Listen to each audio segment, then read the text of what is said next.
Hello guys, आज हम लेके आए हैं मरकज़ी ख़याल नज़्म जिसका नाम है परिंदे की फ़रियाद। तो देखते हैं इसमें नज़्म का मरकज़ी ख़याल क्या है। नज़्म परिंदे की फ़रियाद मोहम्मद इकबाल ने लिखी है।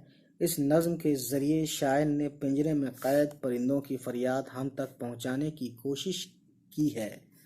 नज़्म में शायर ने बताया है कि किस तरह पिंजरे में क़ैद परिंदा अपनी आज़ाद ज़िंदगी को याद करके अफ़सोस करता है। उसे बाग की बहारों से लुत्फ़ अंदोज़ यानी कि मज़ा लेने का होना, लुत्फ़ अंदोज़ होना यानी उससे मज़ा लेना या उसमें खुश रहना, और अपनी मर्ज़ी से घोंसले में आना जाना याद आता है। कब याद आता है? जब वो परिंदा एक पिंजरे में बंद है, कैद है।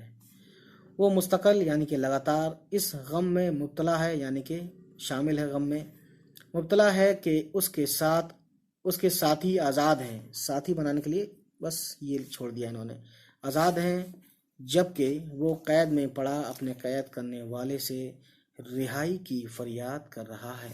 वाह, बहुत बहुत सैड स्टोरी। तो गाइस, ये था परिंदे की फरियाद चैप्टर का, नज़्म का मरकज़ी ख़याल। तो उम्मीद है आपने सारी वीडियो देखी होंगी। इससे पहले हमने तशरीह की थी सारे शेयरों की, इस तरीके से जहाँ भी हैं ये, ठीक है। तो चलिए फिर गाइस, हमारी सारी वीडियोस को देखते रहें और उन तक पहुँचाएँ जिनके पास उर्दू पढ़ने लिखने के लिए कुछ चाहिए या वीडियो देखनी है। तो गाइस, मिलते हैं आपसे। Bye bye, take care.